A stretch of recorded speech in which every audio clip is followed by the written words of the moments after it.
इस लेक्चर में हम बाइनोमियल नोमेनक्लेचर के बारे में पढ़ेंगे। बाइनोमियल नोमेनक्लेचर से पहले हमें यह पता होना चाहिए कि यह बाइनोमियल नोमेनक्लेचर क्यों बनाया गया। हम जानते हैं कि हमारे अर्थ पर विभिन्न प्रकार की प्रजातियां पाई जाती हैं। हमारे अर्थ पर अलग अलग प्रकार की प्रजातियों का पाया जाना डाइवर्सिटी कहलाता है, यानी कि किसी भी ऑर्गेनिज्म में वेरिएशन या अंतर का पाया जाना जो होता है डाइवर्सिटी कहलाता है, या फिर इसे बायोडाइवर्सिटी कहा जाता है। वैज्ञानिकों के द्वारा या फिर एक ऑर्गेनाइजेशन जिसका नाम है international union of nature and natural resources, इसने लगभग 1.7 से 1.8 मिलियन प्रजातियों की खोज की है। यह हम कह सकते हैं 17 से 18 लाख प्रजातियों की खोज हो चुकी है। परंतु इन्हें नाम देने के लिए जो सिस्टम बनाया गया उसको हम बोलते हैं बाइनोमियल नोमेनक्लेचर। इस बाइनोमियल नोमेनक्लेचर को कैरोलस लीनियस जी ने दिया था। कैरोलस लीनियस जी ने अपनी बुक बनाई। इन्होंने 2 बुक बनाई। एक बुक का नाम था सिस्टेमा नेचुरी और दूसरी बुक का नाम था स्पीसीज प्लेंटेरम। सिस्टेमा नेचुरी जो थी वह जूलॉजिकल नेम पर बेस्ड थी, यानी कि इसमें केवल एनिमल का नेम लिखा जाएगा। और इस प्रकार के ऑर्गेनाइजेशन का नाम है international code of zoological nomenclature, यानी कि ICZN। दूसरी बुक का नाम था स्पीसीज प्लेंटेरम। इसमें बोटेनिकल नेम लिखे जा रहे थे। बोटेनिकल नेम में ICBN ऑर्गेनाइजेशन था। इसका फुल फॉर्म होता है international code of botanical nomenclature. Binomial nomenclature के जो मेन पॉइंट हैं, सबसे पहला पॉइंट है कि सभी ऑर्गेनिज्म के साइंटिफिक नेम होते हैं। साइंटिफिक नेम में 2 नेम होंगे। बाई मतलब होता है 2, नोमियल में होता है नेम। किसी भी ऑर्गेनिज्म के 2 नेम होते हैं।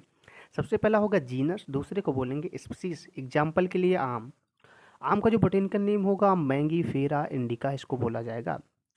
और उन्होंने बताया कि जो पहला जीनस का लेटर होगा वह कैपिटल होगा, और इंडिका जो कोई स्पीसीज है इसका पहला लेटर स्मॉल होगा, और दोनों ही अंडरलाइन होंगे। तो यही पॉइंट नीचे लिखे हैं कि नेम जो होनी चाहिए या तो कि लैटिन हो, लैटिन मीन्स होता है, या तो फिर इंग्लिश में लिखे जाए या फिर इटैलिक या तिरछी लैंग्वेज में लिखी जाए। जीनस को स्टार्ट किया जाएगा कैपिटल लेटर में और अंडरलाइन होना चाहिए। स्पीसीज को स्टार्ट किया जाएगा स्मॉल लेटर से, अंडरलाइन होना चाहिए। तो दोनों पर अंडरलाइन होगी। और बाइनोमियल नोमेनक्लेचर में बोला जाता है कि 3 नेम लिखे जाते हैं, जीनस का, स्पीसीज का और साइंटिस्ट का नेम पीछे लिखा जाता है। तो यहाँ पर एक एग्जाम्पल है पोटैटो। पोटैटो का जो बोटेनिकल नेम है सोलेनम ट्यूबरोसम है। और आखिरी में हम लीनियस लिखेंगे, यानी कि लिन लिखेंगे। लिन जो होगा साइंटिस्ट का नेम होगा, लीनियस के ऊपर बेस्ड है, तो यहाँ पर लिन लिखा जाएगा। तो कैरोलस लीनियस यहाँ पर लिखा जाएगा। तो कुछ एग्जाम्पल देखेंगे हम। एग्जाम्पल में जैसे कि ट्रेटिकम एस्टिवम। ट्रेटिकम एस्टिवम जो होता है किसका बोटेनिकल नेम है, व्हीट का। तो Triticum aestivum is a botanical name of aestivum. इस पर अंडरलाइन करेंगे किसका बोटेनिकल नेम है, व्हीट का है। दूसरा है मुस्का डोमेस्टिका। मुस्का डोमेस्टिका जो होता है यह हाउस फ्लाई का बोटेनिकल नेम है। तो यहाँ पर अंडरलाइन होगी, पहला लेटर कैपिटल होगा, दूसरा स्मॉल होगा। और बाइनोमियल नोमेनक्लेचर का मतलब होता है कि किसी भी ऑर्गेनिज्म के 2 नाम होंगे। तो किसका बोटेनिकल नेम है, हाउस फ्लाई। अदर एग्जाम्पल जैसे कि ह्यूमन बॉडी। ह्यूमन बींग्स का जो बोटेनिकल नेम होगा होमोसेपियंस होगा। होमो SAPIENS, होमोसेपियंस। तो इस प्रकार जो होगा किसी भी ऑर्गेनिज्म के 2 नेम होंगे, तो इसको बोला जाता है बाइनोमियल नोमेनक्लेचर।